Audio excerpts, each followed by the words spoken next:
Salut tout le monde, c'est le tour du monde en moins de 10 minutes. On se retrouve pour une nouvelle vidéo pour parler de l'opération Tidal Wave. L'opération Tidal Wave est un bombardement extrêmement important mené par les Américains contre le complexe pétrochimique de la ville de Ploiești. Elle s'est déroulée le 1er août 1943 et elle a eu lieu en Roumanie. La Roumanie est un pays de l'Europe de l'Est qui se situe au sud de l'Ukraine et au nord de la Bulgarie.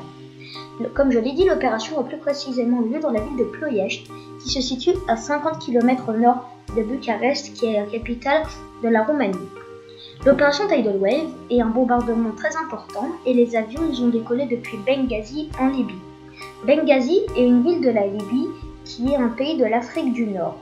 Il y a environ 1500 km qui séparent Benghazi de Ploiești. L'issue de la bataille, ça a été une victoire des forces de l'Axe, malgré le fait qu'ils ont subi énormément de dégâts. Le complexe pétrolier de Ploiești était le plus important d'Europe, et avant les Allemands allaient acheter leur pétrole dans des complexes pétroliers américains. Mais comme ils étaient en guerre contre les États-Unis, ils n'allaient pas acheter du pétrole à leurs ennemis, donc Ploiești était leur seule solution pour se réapprovisionner en pétrole. Et en plus, le pétrole de Ploiești permettait de se battre sur le front de l'Est, car sans ce pétrole, les Allemands ne pouvaient pas transporter les voitures de munitions, les ambulances, les roquettes, etc. Les belligérants. Du côté des forces de l'Axe, c'était le Reich allemand, le Royaume de Roumanie et le Royaume de Bulgarie. Et du côté des Alliés, c'était les États-Unis, et plus précisément la 8e Air Force et la 9e USA Air Force. Parce que comme c'est un bombardement, il n'y avait que des avions du côté des Américains. Et plus précisément, c'était des B-24. Et les B-24 sont des bombardiers.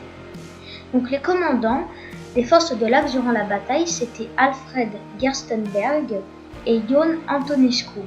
Et du côté des Alliés, c'était Henry Arnold et Lewis H. Brereton.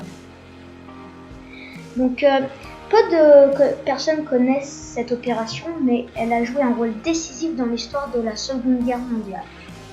J'espère que cette vidéo vous a plu, n'hésitez pas à vous abonner et à laisser un like. Ciao, c'était le tour du monde en moins de 10 minutes.